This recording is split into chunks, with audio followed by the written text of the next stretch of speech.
In recent years, I didn't just become frustrated with weight loss. I was exhausted, not by the food necessarily or the scale, but by the effort itself. I was tired of waking up feeling like my body was a high maintenance project, like a toddler I had to manage because, I already had two of those.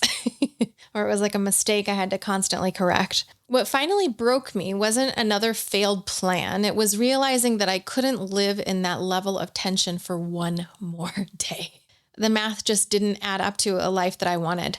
I thought, this can't be how it's supposed to work. So I'm thinking to myself, it's incredibly efficient at keeping us alive, way beyond our skill level. It's just innate. I asked this question, kind of felt a little bit dangerous, like, wait a minute. What if my body knows what it's doing with my weight too? What if it already knows what to do?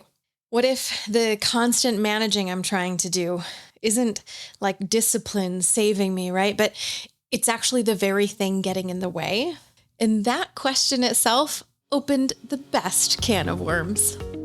You're listening to the Set Point Science podcast, the science behind how our bodies and brain regulate our weight for good. I'm your host, Sherry Alberts, and today we're talking about something that can feel radical at first, but deeply relieving once it lands. I call it passive weight loss. What actually happens when you stop telling your body what to do. We've been raised on a very specific story about weight loss. The idea that weight loss is an active verb, something you decide, you plan, and you control. When it's not working, our culture tells us to double down on effort, treating discipline as that primary currency needed to create change. But here's the big realization. Your body isn't this machine that's just waiting for instructions. It's already a sophisticated regulation system responding to the conditions that it's in. I've said it before and I'll say it again. We treat that regulation like a high stakes project. Our body doesn't experience that as leadership though. It experiences pressure. I noticed almost accidentally that the only times my weight shifted stably were the times I wasn't trying so hard. These were times of certainty where decisions felt easy and the stars felt like they were aligned. Weight loss happened during periods where my system felt calmer and less handled by my brain. My appetite softened and the frantic urgency around food, it just kind of faded away. It confused me at first though, because in this grind hustle culture that we have, we're taught that if something feels easy, we're doing something wrong. We assume that change must be dramatic and quick in order to be real. But I've learned that boring is actually what regulation itself feels like. It's not a thrill ride. It's just steady and neutral. Once I saw that, weight loss stopped looking like this big, huge fortress I needed to conquer. Not something that my ego could look back on and be like, yeah, I'm super good. I'm super awesome. I did that. No, it became something that my body just kind of offered back. Like when you're getting your change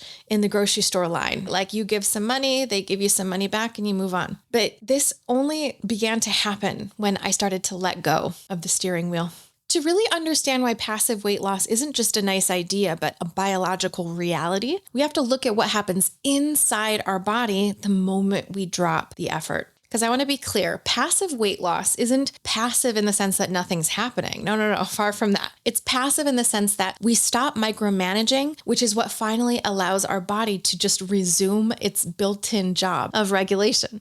See, our body isn't a calculator. It doesn't just count the calories we eat, subtract the calories we moved, and then spit out some number. Though all the normal diet programs are going to tell you that's exactly what happens. Clearly, it's a much more advanced neuroendocrine regulation system. Brain, hormones. It's a fancy way of saying that your brain, your hormones, your organs, they're all in a 24/7 group chat. They're constantly negotiating how much energy to burn, how much to store, and how on alert we need to be. And here's the key organizing principle underneath all of this. The state of our nervous system controls the state of every other system in our body. When the nervous system is calm and regulated, everything downstream works differently than when it's under pressure.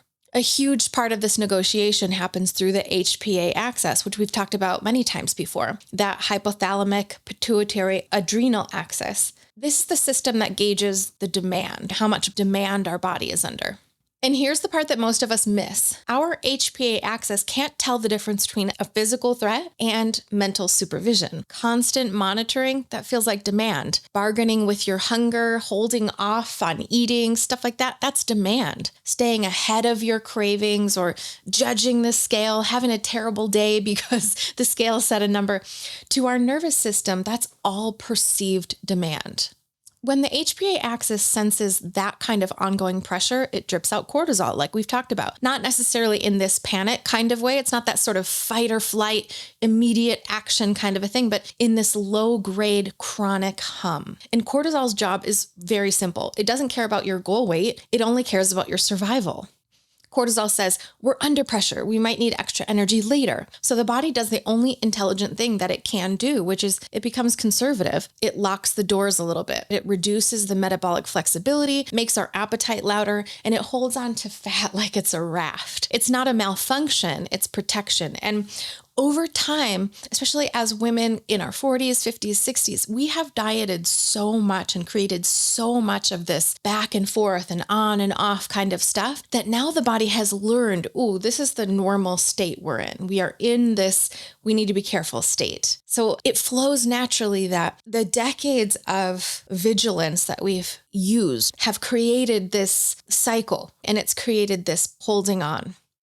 Okay, but here's where it gets so fascinating. The part that almost blew my mind when I first realized it. Maintaining a higher body weight is actually metabolically expensive. What do I mean by that? It takes a lot of extra energy to continue to carry that extra tissue, that extra fat along with us all the time, right? Imagine going up the stairs. If we lost 50 pounds, it'd be so much easier than if we were going up the stairs with that 50 pounds. It's harder on your cardiovascular system. It raises that baseline inflammation in your body. Your body actually wants to be at a more efficient, lower weight. It doesn't want to carry that extra workload forever. But here's what's crazy. It will choose that metabolically expensive outcome of higher weight every single time if it believes resources are uncertain. So this is why when demand finally drops, when you stop that mental supervision, you feed yourself when your body needs it, and the system starts to feel steady, your body gets the message, we're okay. We don't need to hold this buffer anymore. This internal trust, it's not just a mindset, it's also a physiological state. When your body feels trusted, it doesn't need to defend itself. This is why passive weight loss often feels so boring. It's not force, it's not urgency. It just feels like less interest in food because your appetite isn't a moral signal. It's a neuroendocrine signal. When the brain senses safety, the signal naturally softens. And this is why it can actually be dangerous to listen to the messages that we hear in society about our metabolism is broken, our brain is broken, our body is broken, like everything's all messed up. No, it's not. It just needs repatterning. And remember, your brain alone uses about 20% of your energy, and it's only 2% of your body weight. So thinking, planning, and staying vigilant are metabolically expensive. So when we stop telling our body what to do, we're not giving up. We are removing the unnecessary demand that was keeping our set point higher. You're sort of getting out of the way so the system can finally say, we're safe now, let's let go. If you're listening to this, and something in your body just relaxed a little bit, that matters. Because what we're talking about here is not willpower or strategy. It's just what happens when the demand on your nervous system finally eases. And for a lot of people, this is the first time that weight loss has been explained in a way that doesn't make us feel like we're failing or there's something wrong with us. So if you're finding yourself thinking, okay, this makes sense, but I don't know how to stop supervising, you're not alone in that. This is exactly the work we're going to be doing inside of Set Point Restore. Not forcing change, not pushing the body to behave differently, not following a strict meal plan. We're going to be learning how to lower the demand that our system has been carrying so regulation can return on its own. The membership isn't open yet, but will be opening very soon. So if you want more information, you'd like to be on the wait list, you can go to setpointscience.com/restore. Okay, let's keep going. So what does this look like on a random Tuesday? It's not dramatic. It lacks that familiar energy of like, ooh, new strict plan, new diet. When you do this right, it actually feels unremarkable, maybe even kind of boring. Passive weight loss isn't a new strategy or something to put effort into. It's just the opposite, actually. It's simply the removal of interference. So it's noticing hunger without bargaining. You stop asking yourself these intricate questions like, did I earn this snack? Can I afford it? How long can I white knuckle it? It's just this quiet recognition of, am I hungry? Yeah, my body needs fuel. Let's eat. End of thought. Then you eat and you move on. Simple. When a craving hits, we don't spiral into stories about willpower or worth or this is never going to work or whatever. We just pause and we get curious. Am I underfueled today? Maybe my underfueling is what's causing me to be so cravey right now. So we treat it as a data point, not a character flaw or an issue. Then there's the scale. We don't see a change maybe when we get on the scale, and we then don't launch into like emergency fix-it mode. We don't start tightening screws and promising to get serious tomorrow and feeling really bad about ourselves for the rest of the day. We just move on and we let it be. In fact, over time, the scale becomes very unimportant compared to becoming more in tune with our body. Because over time, we realize that daily fluctuations aren't super helpful data points. What's helpful is seeing that larger picture. That's the shift. We resign as the manager of our body. And what changes first? It isn't our waistline, but it's that internal monologue. The urgency melts. Eating stops feeling like this high stakes performance review where we're constantly failing. We start to feel more calm. We start to trust our body more. We start to feel like this might actually happen. When our body realizes it isn't being supervised for mistakes, it stops staying braced. It doesn't release weight because of some metabolic trick you heard about in a YouTube ad or something, right? Your body releases because it finally actually feels safe enough to stop defending itself against you. Appetite becomes clearer rather than louder. Food feels ordinary, not a reward or a moral failure. Just lunch. This steadiness creates the room for change, not because you pushed and you finally did it and you're super strong and disciplined, but because you just stopped fighting. That's the reality of this work. It's not vigilance. It's just a body safe enough to do what it was already designed to do. If you've spent years in this cycle, I want to give you a framework that I hope makes you realize you're not crazy. You're actually quite brilliant at adapting. There's a very specific psychological mechanism I want to talk about here. It's something called control as emotional regulation. So for most of us, especially those of us who've carried a lot of responsibility or navigated high pressure environments, which is like all of us, we learned a very early lesson. Predictability equals safety. We learned that if we stay on top of things, if we can monitor the variables and manage the outcomes, then we can keep our world steady. So naturally, our mind started doing this too. We're treating our bodies as just another variable to be managed. We convinced ourselves that supervising every bite, negotiating with every hunger signal, staying hyper vigilant about the scale was just being responsible. We labeled that as discipline. But here's the paradox. To our mind, that supervision feels like being good, but to our body, feels like a threat. Supervision creates that constant low-grade internal pressure. As we've talked about before, pressure tells the nervous system to brace. It tells the body we're still in survival mode. And I want you to hear this clearly. This is not a discipline issue. You're not just like undisciplined, emotionally weak, as others might have you think. The way your body operates right now is actually brilliant. It's a learned safety strategy, and it's working just how it's supposed to. At some point in your life, staying on high alert probably worked incredibly well for you. It might have even been necessary. The goal here isn't to fix you or to rip that strategy away from you, because trying to force yourself to stop controlling just creates more control. Instead, we're simply inviting that pattern to finally soften away. We're showing our mind that our environment has changed, that our body doesn't actually need a manager anymore. It needs a partner. So let's get to the heart of the reframe. When I use the term passive weight loss, I know it can sound like a little bit suspicious. We've been conditioned to think that if it's passive, it means nothing's happening or we're being lazy or reckless. But here's the actual truth. Passive weight loss isn't passive because the body is doing nothing.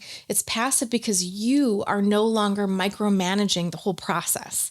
Think of it this way. Your body releases weight when it feels resourced, not when it feels watched. When you watch your body, monitoring it for mistakes, correcting its hunger, all that kind of stuff, like trying to eat celery instead of crackers, that body and mind, they stay in that state of defense. But when your body feels resourced, what do I mean when I say resourced? When it feels that fuel, rest, good sleep, all that stuff is predictable, like it knows we're not in danger here. We're going to get what we need. We're going to get sleep. We're going to get rest. We're going to get emotional calm. We're going to get food and meals and what we need to survive.